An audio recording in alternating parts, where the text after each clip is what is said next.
vamos a dar por inaugurado este segundo ciclo año 2025 de este primer seminario internacional que tiene como título Visión histórica de las relaciones laborales y las nuevas tecnologías, inteligencia artificial. Esta ponencia va a estar a cargo del doctor Max Henry Chauca Salas. Él es máster en empleo, relaciones laborales y diálogo social en Europa, la Universidad de Castilla-La Mancha, España. Además, tiene una maestría en Derecho con mención en Derecho del Trabajo y la Seguridad Social en la Universidad Nacional Mayor de San Marcos. Asimismo, tiene una maestría en Historia en la Universidad Nacional Mayor de San Marcos y es bachiller en Derecho y Arte, Universidad Nacional Mayor de San Marcos. Para el Instituto Peruano de Inteligencia Artificial y Ciudadanía Digital, para el directorio, colaboradores en el Perú y colaboradores en el extranjero, es un altísimo honor tener con nosotros a un abogado laboralista experto en los tópicos y que ya viene trabajando y escribiendo él y su esposa en relación al derecho laboral, procesal laboral y la inteligencia artificial, y que recientemente también acaba de sustentar su tesis en la Universidad Nacional Mayor de San Marcos. Todo un honor y todo un privilegio. Tiene usted la palabra, puede dar inicio a su ponencia, maestro. Muchas gracias. Eh, bueno, la presente ponencia se titula Visión histórica de las relaciones laborales y las nuevas tecnologías, con especial énfasis en la inteligencia artificial. Bueno, se plantea en esta presentación una suerte de introducción al panorama histórico de las relaciones entre la tecnología y el derecho del trabajo, que lo haremos de manera breve. En primer lugar, debemos señalar que el derecho del trabajo y las nuevas tecnologías, y en general las tecnologías, han tenido siempre una relación muy estrecha, hasta el punto que podemos decir, parafraseando lo que el jurista Carlos Palomeque López señalaba de la crisis económica y el derecho del trabajo como compañeras históricas de viaje, podemos decir también que la tecnología y el derecho del trabajo son compañeras históricas de viaje.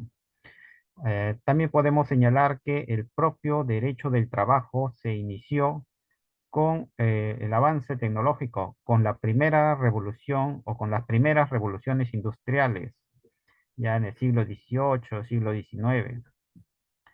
De este modo, la revolución industrial se encuentra unida al- a lo que conocemos como la máquina, que se ubica ahora en un proceso destinado a la producción en serie y de forma, digamos, continua.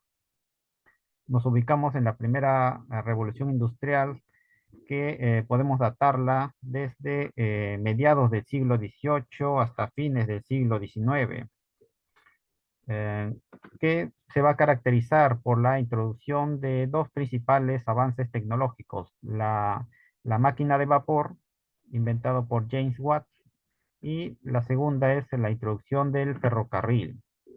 La máquina de vapor va a estar, bueno, James Watt inventó dos máquinas de vapor, ¿no?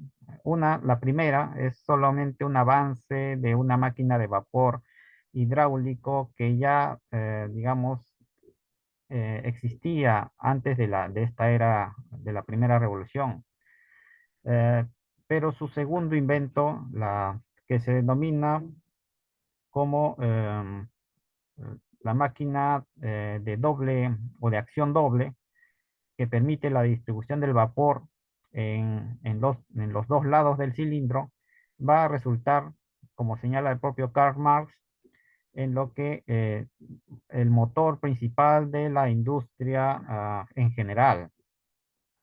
Eh, Asimismo, el avance de esta tecnología del motor de vapor va a ser introducido también en las locomotoras y se va a lograr una mayor eficiencia en estas máquinas al ser introducidas este motor en las nuevas locomotoras que van a lograr cargar, por ejemplo, un peso de 10 toneladas a una velocidad nunca antes vista.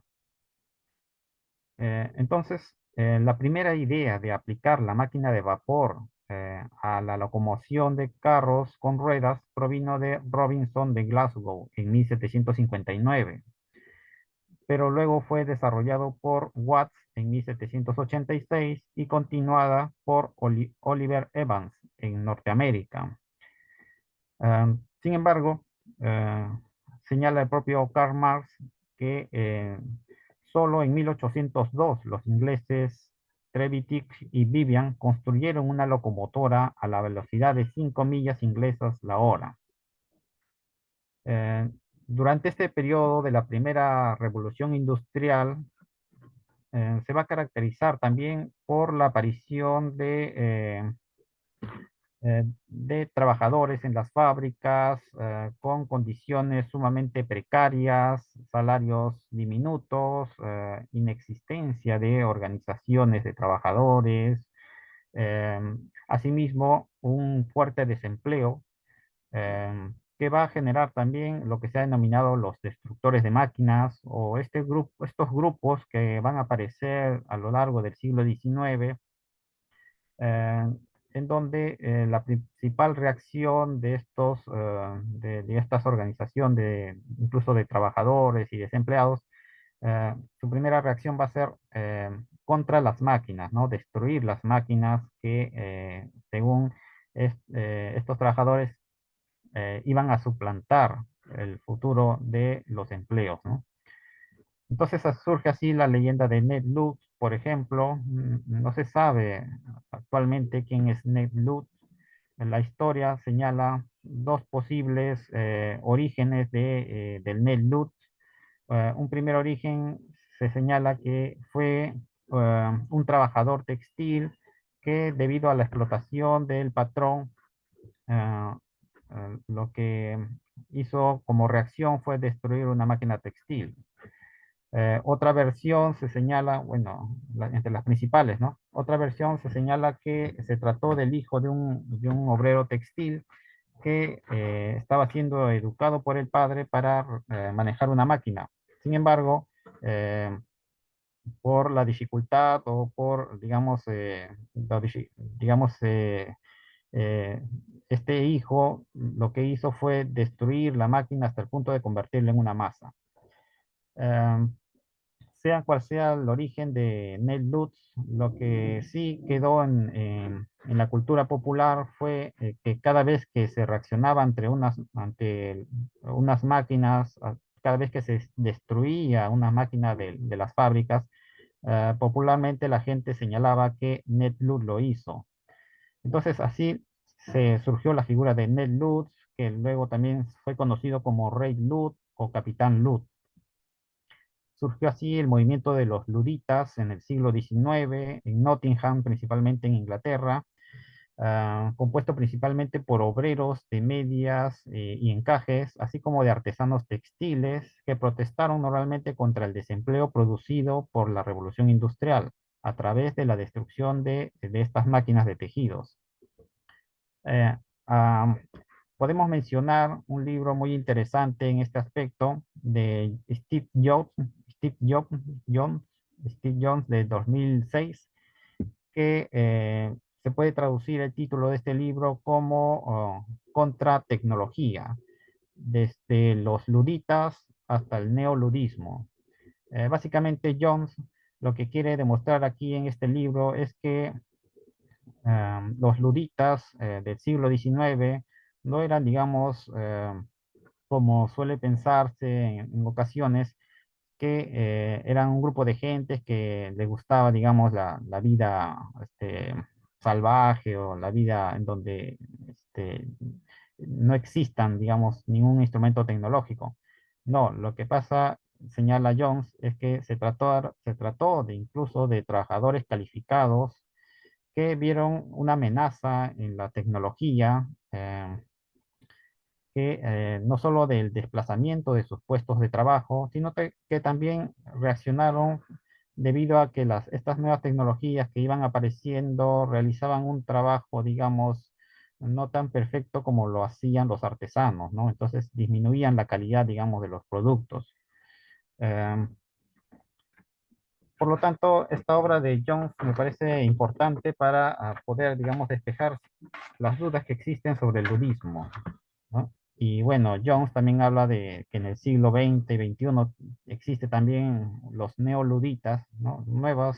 Digamos, nuevos pensadores en contra de la tecnología, en base a una serie de, digamos, de filosofías que en esta oportunidad todavía no trataremos, ¿no? Eh, Podría ser tema para otra conferencia. Entonces, posteriormente va a surgir una segunda revolución industrial, que podemos ubicar esta segunda revolución industrial en el periodo de fines del siglo XIX hasta, digamos, la década de los 60 del siglo XX.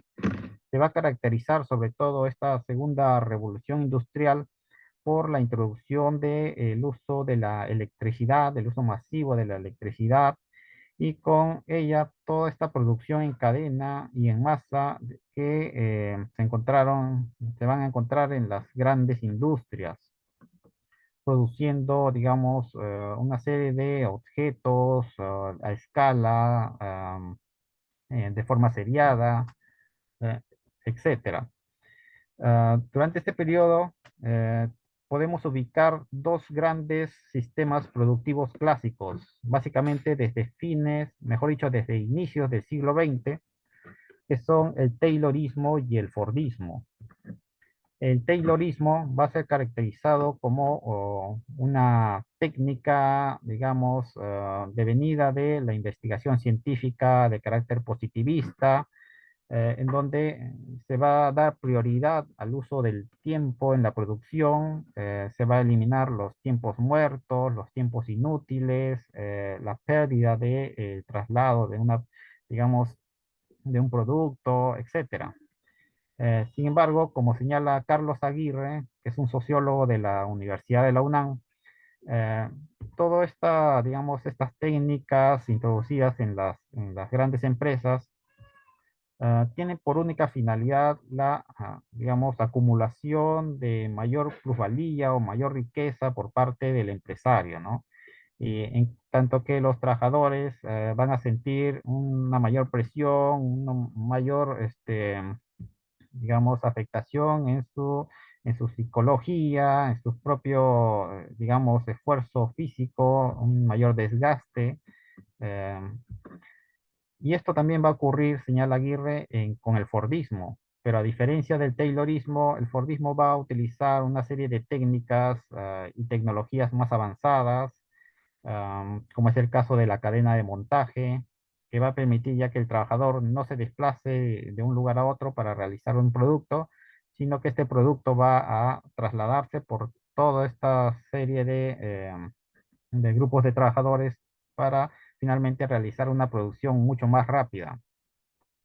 Asimismo, se va a caracterizar el Fordismo por digamos, la expansión del mercado a través de las tecnologías, eh, también el alza de los salarios, que va a permitir que los trabajadores mismos adquieran los productos que ellos realizan, ¿no? Con ello también digamos, a hacer algo positivo en el aspecto de la disminución, digamos, de los productos que se realizan, ya que se van a realizar de manera masiva, con un coste mucho menor. De este modo, el Fordismo representó un paradigma para los países occidentales, en donde, como señala Michele Tiraboschi, profesor italiano, eh, va a representar un cierto un equilibrio social durante este periodo, ¿no? Principalmente en tiempos desde la segunda posguerra, hasta la década de los 60, de los 70 con la crisis del petróleo a nivel mundial. Se trata de un periodo de estabilidad social en donde se habla de un pacto social. Podemos, por ejemplo, citar aquí los artículos del doctor Jorge Rendón Vázquez, que hablan sobre el pacto social en Europa, en donde los trabajadores aceptan que digamos, el sistema capitalista a cambio de una serie de beneficios, como es el caso de mejoras salariales, ¿no? Unos beneficios de derechos sociales, el estado de bienestar, ¿no? La protección frente al desempleo, el reconocimiento de una serie de derechos colectivos, del trabajo, etcétera. Por parte de los empresarios, ellos van a aceptar estos beneficios a los trabajadores, darles estos beneficios con la finalidad de que exista una paz social, que no existan, digamos, conflictos, y si existiese estos conflictos se solucionen por procedimientos regulados por la propia norma, por el propio Estado, ¿no? Entonces, durante este periodo se va a caracterizar, digamos, este periodo se va a caracterizar por una estabilidad, sobre todo en los países de lo que se ha denominado el norte global, am, o la centralidad del capitalismo, ¿no? Europa, Estados Unidos, básicamente. En este periodo, también conocido como los 30 gloriosos años, de 1945 a 1975 aproximadamente, va a ser el auge, digamos, de los derechos laborales, va a coincidir justamente con el auge de los derechos sociales y la segunda revolución industrial, junto con la tercera revolución industrial que se va a iniciar en 1960 aproximadamente, en esta década, con la introducción de las nuevas tecnologías de la información, las computadoras. Por este motivo, la tercera revolución industrial se va a denominar también la era de las computadoras, ¿no? La revolución de los ordenadores, etcétera. Durante este periodo de la tercera revolución industrial, eh, va a surgir también lo que se ha denominado el teletrabajo, ¿no? El trabajo a distancia, básicamente digamos, por el hecho de que la crisis del petróleo generó un mayor gasto en la movilidad de ¿no? hacia los centros de trabajo. Entonces se ideó que un trabajador podía gastar menos, podía ser menos costoso si trabajaba, digamos, a distancia en su propia casa, ¿no? En su propio domicilio. Entonces, esta idea surge durante este periodo. Eh, a partir de la década de los 70, sin embargo, en la década de los 80 y los 90, se va a introducir lo que se ha denominado la flexibilidad laboral. La crisis del petróleo generó una crisis económica a nivel mundial y, bueno, se echó la culpa al derecho del trabajo clásico, protector, de que este generaba, digamos, una mayor crisis en los países, un mayor gasto. em, lo que Antonio Bailos denominó también la culpabilización del derecho del trabajo, ¿no? Se culpó al derecho del trabajo de todos estos males, de todas estas crisis existentes a nivel mundial, crisis económica. Y no se tomó en cuenta que el propio derecho del trabajo, la estabilidad laboral, y todos estos derechos sociales reconocidos a los trabajadores permitían una mayor productividad en el trabajo, ¿no?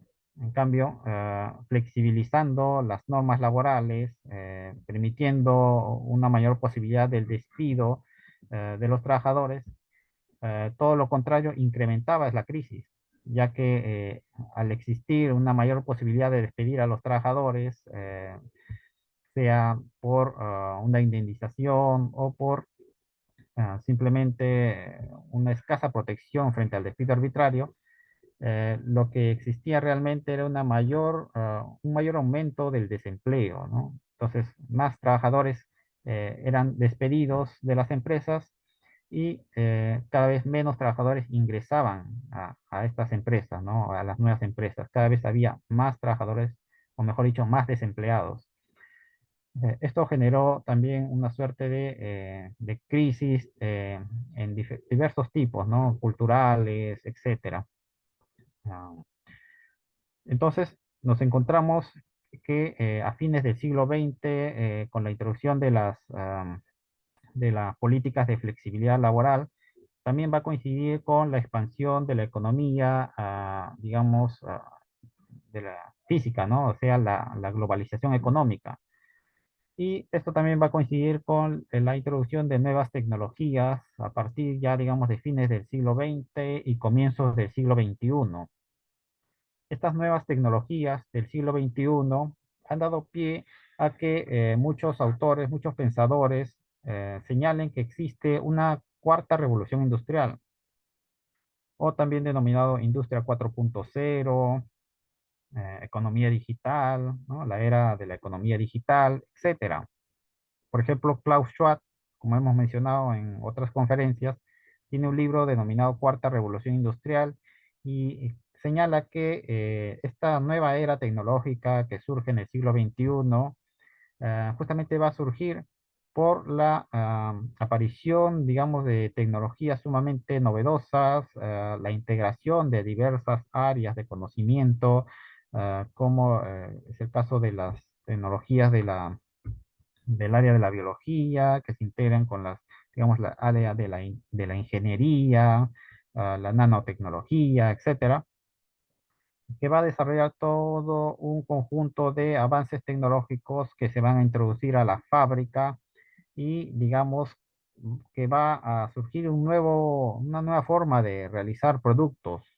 Es el caso de los productos individualizados, gracias a la Big Data, ¿no? Entonces, las empresas toman, digamos, la información que sea voluntariamente o incluso involuntariamente, las personas transmiten a través de las redes sociales, o en general del Internet, para realizar productos, digamos, individualizados, dirigidos al gusto de cada cliente. Esto es algo totalmente novedoso que no existía en el siglo pasado, ¿no? Con los sistemas clásicos de producción, como el Fordismo, el Taylorismo, pues existía en ese entonces una producción en serie. eh, no existía, digamos, un producto específico para cada persona, ¿no? Individualizado. Ya con el Taylorismo, mejor dicho, con el Toyotismo en Japón, ya había una suerte de avance, que este Toyotismo surgió en 1900, en la década de los 70 en Japón, justamente para evitar ah, una producción masiva, sino una producción más específica, pero sobre todo se caracterizó por la velocidad de la producción y el cero costo, ¿no? Cero costos en temas de papeles, cero costos en temas de existencias de productos almacenados. Tanto es así que el toyotismo va a ser caracterizado por los denominados cinco ceros: el cero errores, cero averías, cero demoras, cero papel y cero existencias. Asimismo, se va a caracterizar por realizar productos variados y diferenciados. Eh, pero el Taylorismo no pudo expandirse bueno, a muchos países, debido sobre todo a esta crisis existente, ¿no? A nivel mundial. Ah, Entonces, en el siglo XXI nos encontramos ya con esta cuarta revolución industrial. Para muchos pensadores también no existe una cuarta revolución industrial, sino que es solamente un mayor avance de lo que ya se inició en la tercera era, o en la tercera revolución industrial, ¿no? La época de las computadoras. Sin embargo, para quienes afirmamos, ¿no? Y me incluyo, la existencia de una cuarta revolución industrial, podemos decir que básicamente existe una gran afectación en materia social por parte de estas nuevas tecnologías.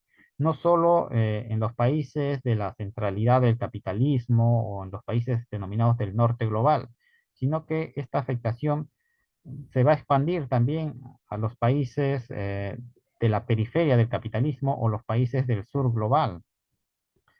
De tal manera que podemos poner el ejemplo de los aplicativos, ¿no? Los avances o el trabajo de los aplicativos, ¿no? Los riders o los trabajadores de taxi, etcétera, ¿no? Todos aquellos trabajos que utilizan como medio el uso de una aplicación, una app. Esto ha sido posible gracias al avance tecnológico, al uso del Internet mucho más, más veloz y también a las tecnologías digamos, de ubicación, ¿no? Los GPS, etcétera. De este modo, la cuarta revolución viene influyendo también en países de escaso desarrollo industrial.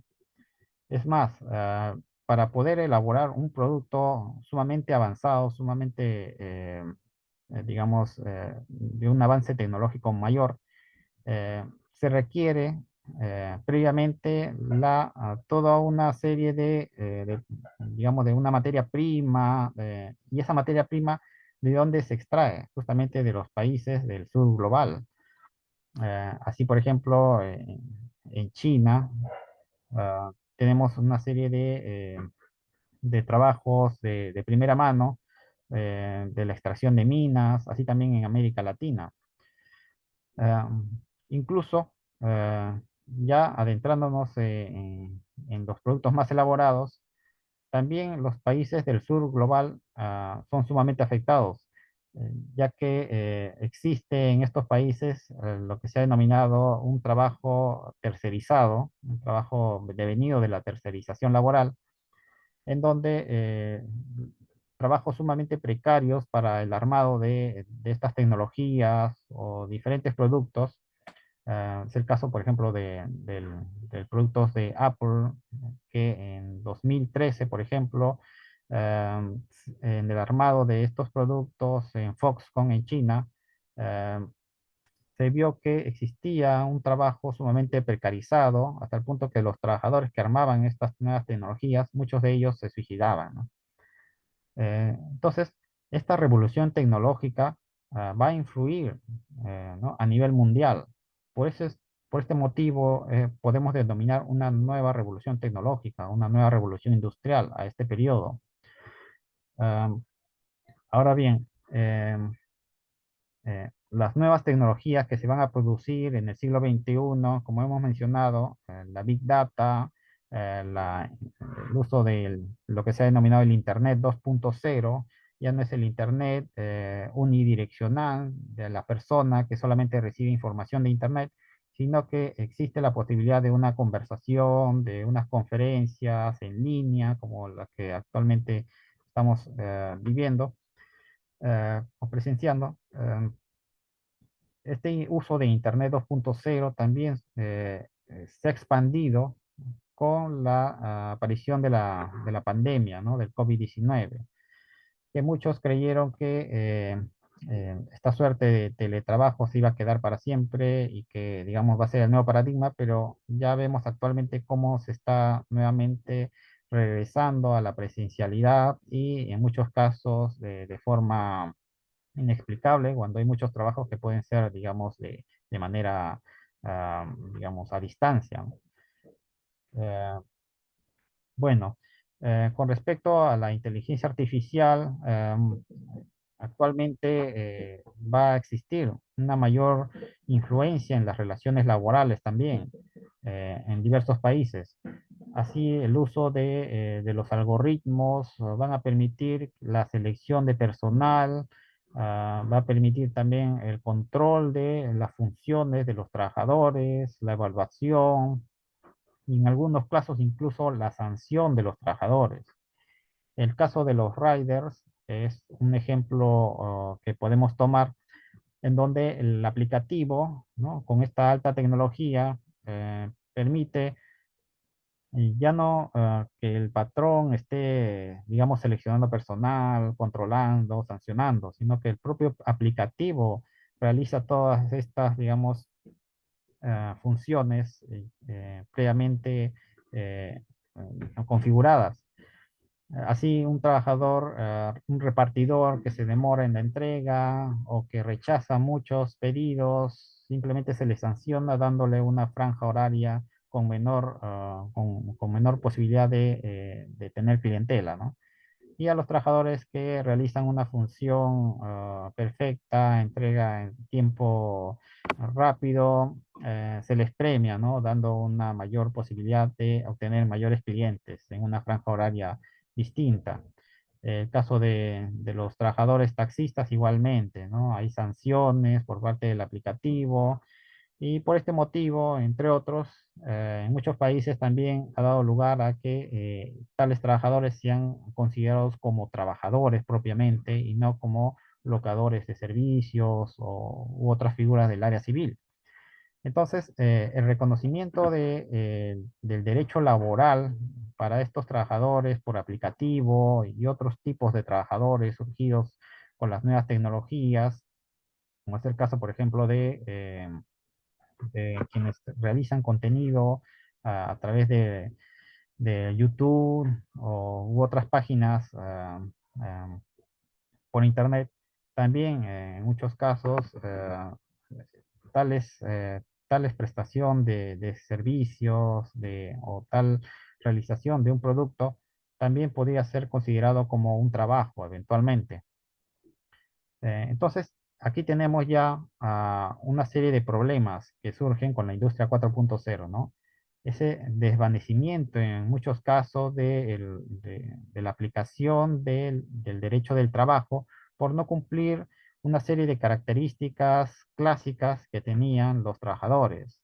Que básicamente la subordinación, ¿no? La prestación de trabajo y también el elemento del salario, ¿no? Pero básicamente la subordinación, ¿no? Este desvanecimiento de la subordinación, que para algunos existe, para algunos no existe subordinación, ah, ha, ha hecho que actualmente exista una serie de problemáticas que se pueden ver en la jurisprudencia, sobre todo en el extranjero, ¿no? Aquí en el Perú, lamentablemente no existe todavía una jurisprudencia o un pronunciamiento de los ministerios de trabajo u otros órganos competentes para determinar si los trabajadores por aplicativo o cierto grupo de trabajadores por aplicativo son trabajadores o no. Entonces, ya a nivel jurisprudencial en otros países se ha determinado que sí. Eh, También existe jurisprudencia donde rechazan la posibilidad de que tales prestadores de servicios sean considerados trabajadores, etcétera. Entonces, todos estos conflictos son generados justamente por esta nueva era digital, esta nueva era tecnológica de la industria 4.0, que ah, podemos, bueno, nuestra posición es que esta industria 4.0, siguiendo los postulados, digamos, del sociólogo brasileño Ricardo Antunes, el sociólogo del trabajo, que ha estudiado profundamente las relaciones laborales devenidas de esta industria 4.0, que va a afirmar que esta nueva era tecnológica está produciendo una precarización de las relaciones de trabajo. Está produciendo un retroceso del derecho del trabajo a tiempos donde existía escasa protección social, ¿no? Está retrotrayendo el derecho del trabajo al siglo XIX. Eh, es más, señala Antunes que también está introduciendo una serie de medidas que que van a conllevar a una expansión del desempleo a nivel global. Entonces, va a surgir un nuevo grupo dentro de esta clase trabajadora que se va a denominar o puede denominarse el precariado, ¿no? Estos trabajadores eventuales que no siempre consiguen trabajo, que están de un trabajo a otro, de un puesto laboral a otro, o simplemente no tienen trabajo, son desempleados, ¿no? Entonces, esto no existía en tal magnitud en tiempos pasados, ¿no? En el siglo XX, sobre todo en los países de la centralidad del capitalismo. En cuanto a Latinoamérica, sin embargo, como ya hemos señalado anteriormente en otras conferencias, la expansión del Fordismo o del Taylorismo ah, no fue de gran magnitud en estos países, pues lo que principalmente se vivió fue una precarización del trabajo. Entonces, la precariedad que surge con la cuarta revolución industrial simplemente es una especie de continuidad de la precariedad existente ya en el siglo XX, eh, principalmente en los países menos industrializados.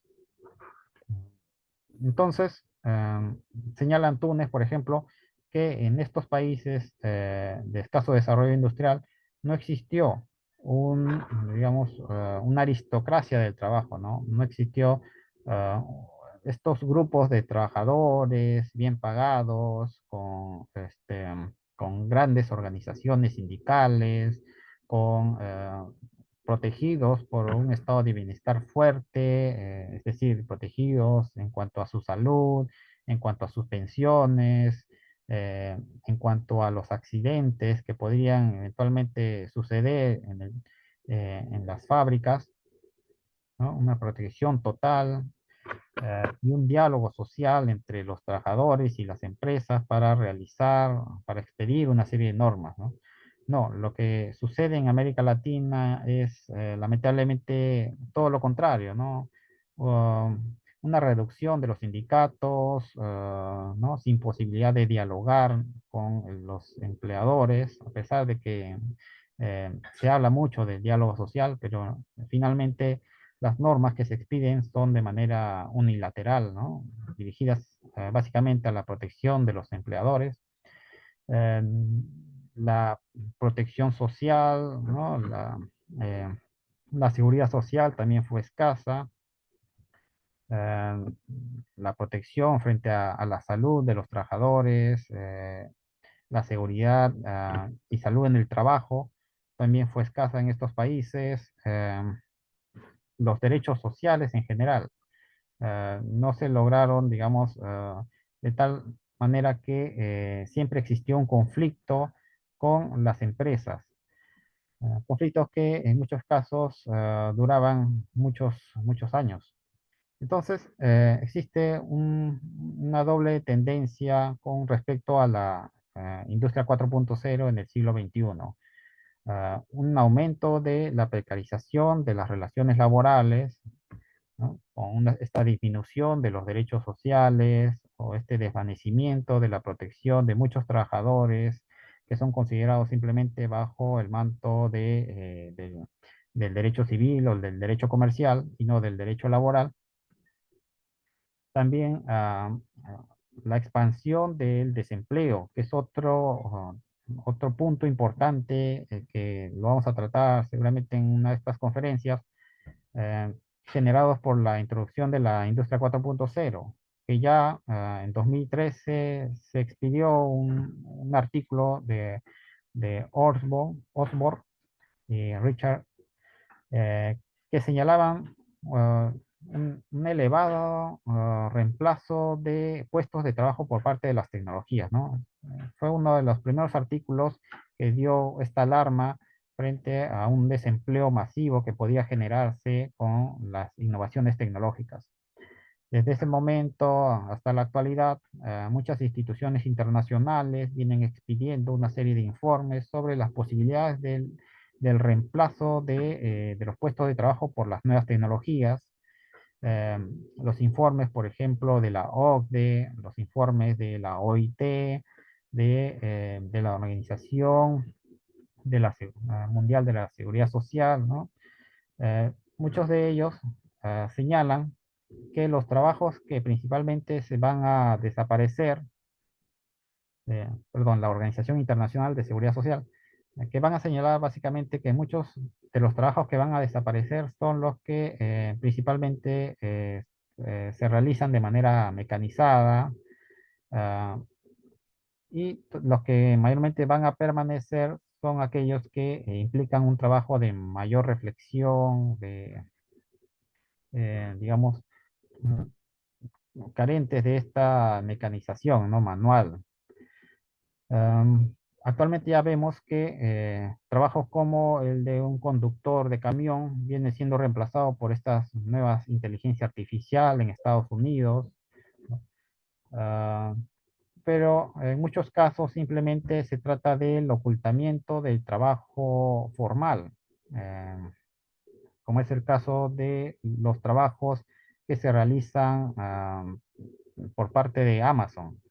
Es decir, la realización o la entrega de estos productos, a veces eh, consideramos que se trata simplemente de un mecanismo autónomo, cuando en realidad existe intervención de trabajadores, pero que digamos, realizan de manera oculta sus labores, ¿no? Entonces, las nuevas tecnologías ocultan en muchos casos las labores eh, de muchos trabajadores, de tal manera que no los considera dentro del manto protector del derecho laboral, sino solamente desde el derecho civil o comercial, o simplemente se entrega, digamos, la carga de los servicios a los propios clientes, ¿no? Es el caso de los cajeros automáticos, por ejemplo, en donde ya el cliente realiza todas las funciones y no necesita, digamos, de otra persona que le ayude para retirar, por ejemplo, una cierta cantidad de dinero, ¿no? Todas estas funciones lo tiene que realizar ahora el cliente, ¿no? Entonces el cliente va a desplazar al propio trabajador. Eh, es solo, digamos, un ejemplo de este gran panorama sumamente grave, y aunque muchos no lo quieran ver así, a nivel mundial se ha puesto una alerta frente al desempleo masivo que podría generar las nuevas tecnologías. Y esto se debe a un mal uso, ya para ir concluyendo, esto se debe a un mal uso de las políticas de tecnología, ¿no? Ya, como hemos mencionado, desde la primera revolución industrial, estas nuevas máquinas que se introducían en las grandes empresas, quienes lo usaban, quienes podían solventar, ¿no? O comprar estas grandes máquinas, quienes tenían una mayor capacidad económica, ¿no? Desde este momento, ¿no? Desde el siglo XIX, el siglo XVIII, hasta el día de hoy, las nuevas tecnologías, en muchos casos, simplemente son utilizados por quienes pueden comprar estos avances. ¿Quiénes son los dueños de Amazon? ¿Quiénes son los dueños de estas grandes corporaciones?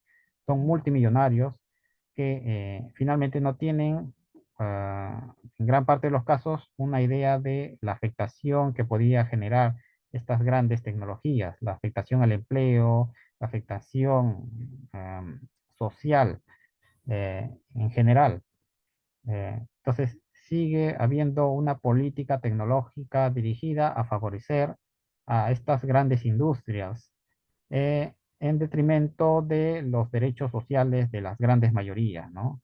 Entonces, podríamos concluir que es necesario actualmente una mayor democratización de las nuevas tecnologías, incluyendo la inteligencia artificial, para que cada vez más personas puedan ser beneficiadas por los avances tecnológicos que se plasmen, por ejemplo, en la reducción de las horas de trabajo, ya que las nuevas tecnologías permiten una mayor producción, una mayor productividad en las empresas. Eh, la prestación de labores cada vez menos fatigosas, por ejemplo, y no todo lo contrario, lo que ocurre con los riders, que cada vez tienen que realizar labores cada vez más rápidas, con mayor carga, etcétera, ¿no? Entonces, todo esto tiene que venir a partir de una debida política en materia tecnológica que vaya en consonancia con una protección de los trabajadores y en general una protección de las grandes mayorías. que son las afectadas. Bueno, este sería una introducción a las relaciones laborales y las tecnologías, ¿no? A partir de una visión histórica y que muchos de estos ah, comentarios que he mencionado, digamos, o anécdotas, podemos ya de manera más específica desarrollarlos en las sucesivas conferencias que vamos a seguir dictando. Bueno, muchas gracias. Doctor Max Henry Chauca Salas, siempre es un honor tenerle a usted a través de su participación, de los estudios, las investigaciones que viene realizando en los tópicos. A nombre del directorio del instituto, colaboradores en el Perú y colaboradores en el extranjero, en las horas posteriores va a estar en el canal de YouTube del instituto y además las vamos a compartir en todas nuestras redes sociales. Vamos a dar por clausurado este segundo ciclo año 2025 de este primer seminario internacional Visión histórica de las relaciones laborales y las nuevas tecnologías, inteligencia artificial. La misma que estuvo a cargo de un colaborador constante y permanente, el doctor Max Henry Chauca Salas. Un agradecimiento enorme, un saludo y un abrazo a la distancia, maestro. Muchas gracias. Bonito, feliz fin de semana. Igualmente, muchas gracias a usted. Saludos cordiales.